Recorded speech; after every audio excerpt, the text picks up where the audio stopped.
No hanging about gossip while you can do this. All you have to do is walk into the garage and tell him. Just come right out of it. What's the worst that can happen? One wee pint. Just to settle the nerves.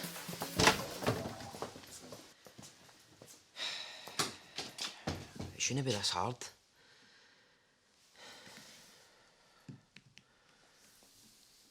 You should be able to tell your best pal anything and they'll accept you for who you really are. Surely.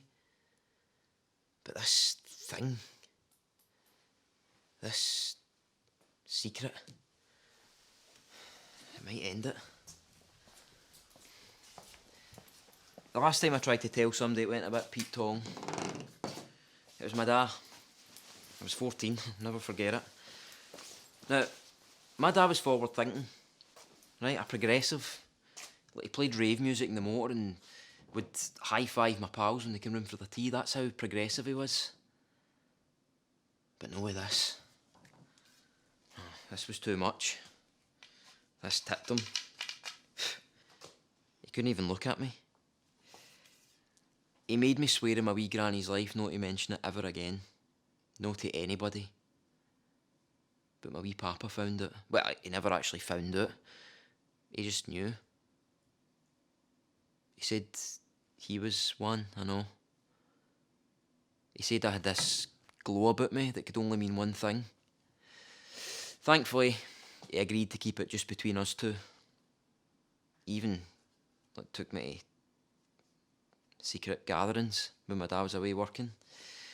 He would tell my mum that we were away to play carpet bowls when in actual fact we were headed to Ibrox.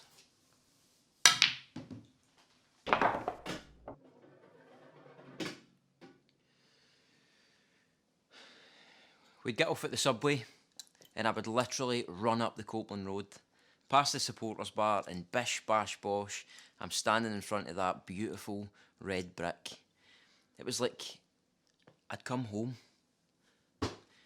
I'd wait for my papa to catch up and then we'd wrap our scarves round our necks. It's the blue, blue, blue sea of Ibrox. That's what my papa would sing as we went through the turnstiles into the ground. But he'd loose falsers, so it all said this wee whistle. It's the greatest sight that I have ever seen. To this day, it's only me and my wee papa that know about it. And for a while that was alright. I could cope with that. Until I came to Shield Inch. And I met Bob.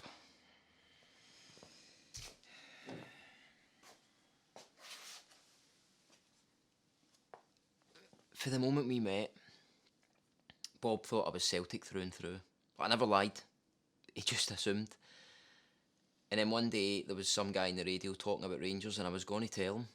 But he ended up telling me that if he had a Wayne and it was a boy, he was going to call it Henrik McStay McNeil O'Hara. And it just felt kind of hard to casually tell him after that. And ever since then, I've just never found the right moment.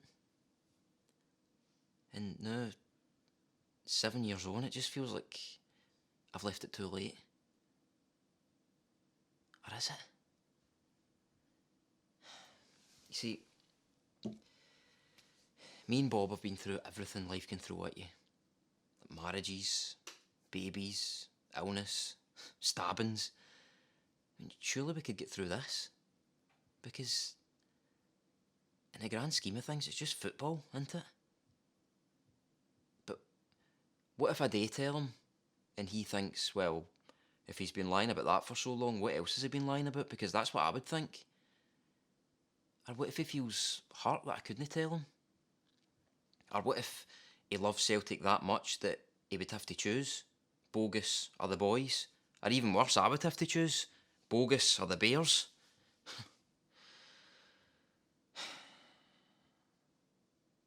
The other alternative is that I say nothing. I keep the secret. I hate secrets. Especially for Bob.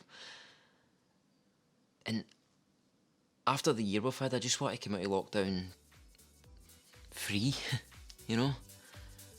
No baggage.